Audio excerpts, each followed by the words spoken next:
Shalom. Selamat pagi Bapak, Ibu, Saudara. Terima kasih telah bergabung bersama kami dalam renungan harian Jemaat GKJ Bandung. Bersama kita akan mendengarkan firman Tuhan dan merenungkannya.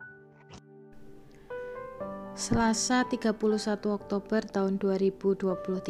Sebelum kita mendengarkan firman Tuhan, mari bersama kita bersatu hati di dalam doa. Kami bersyukur Tuhan atas penyertaan Tuhan di dalam hidup kami.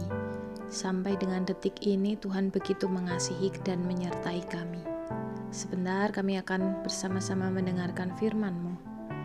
Biarlah Roh Kudus-Mu berkarya di dalam hidup kami sehingga kami boleh mengerti dan memahami firman Tuhan yang akan kami dengar bersama. Di dalam nama Tuhan Yesus Kristus kami berdoa. Amin. Bapak, Ibu, Saudara-saudari yang dikasihi Tuhan, renungan pada hari ini diberi judul Demotivasi. Didasarkan dari kitab Roma pasal 12 ayat yang ke-11 yang demikian. Janganlah hendaknya kerajinanmu kendor, biarlah rohmu menyala-nyala dan layanilah Tuhan.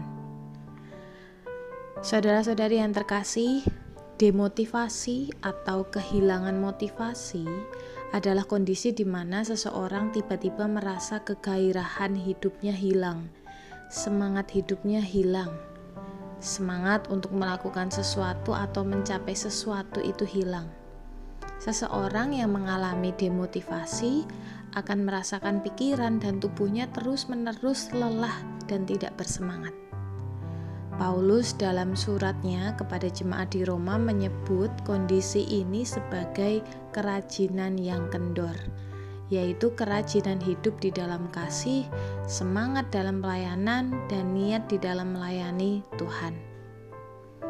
Banyak hal yang menjadi penyebab demotivasi di dalam pelayanan, misalnya tidak setuju atau kecewa dengan teman sepelayanan, merasa kurang dihargai, rasa malas, atau sedang ada di dalam masalah berat, atau bahkan kita disibukkan dengan pekerjaan dan masalah-masalah lain. Oleh karena itu, Paulus di dalam surat 1 Petrus pasal 5 ayat 2-3 menjelaskan 3 motivasi yang benar di dalam pelayanan. Motivasi yang pertama adalah melayani dengan sukarela. Firman Tuhan mengatakan, gembalakanlah kawanan domba Allah yang ada padamu, jangan dengan paksaan tetapi dengan sukarela, sesuai dengan kehendak Allah. Dan motivasi yang kedua adalah tidak mencari keuntungan. 1 Petrus 5 ayat 2b mengatakan, dan janganlah karena mau mencari keuntungan, tetapi dengan pengabdian diri, serta juga tentunya tidak menuntut imbalan. Motivasi yang ketiga adalah bukan untuk memerintah, bukan mau memerintah.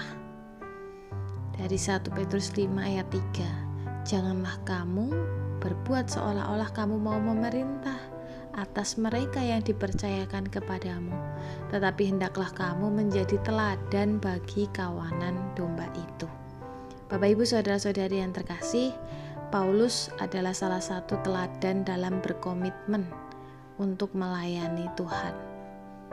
Paulus mengatakan, karena itu saudara-saudaraku yang kekasih, berdirilah teguh, jangan goyah, dan giatlah selalu dalam pekerjaan Tuhan. Sebab kamu tahu bahwa dalam persekutuan dengan Tuhan, jerih payahmu tidak sia-sia. Untuk itu marilah kita melayani dengan motivasi yang benar, baik itu di keluarga, di tempat kita bekerja, dan tentunya juga di gereja, di persekutuan kita.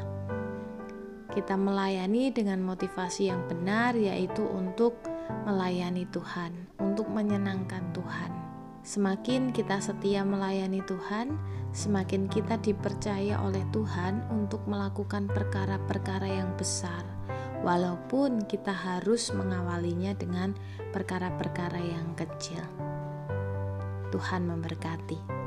Mari bersama kita bersatu hati di dalam doa.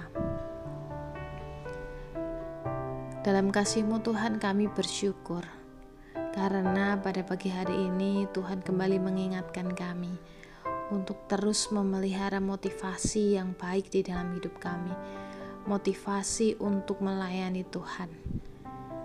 Tolonglah kami untuk kami bisa menjaga hati kami, agar hati kami terus menyala-nyala di dalam melayani Tuhan. Terima kasih ya Tuhan, di dalam nama Tuhan Yesus Kristus kami berdoa. Amin. Selamat beraktivitas, Tuhan Yesus memberkati.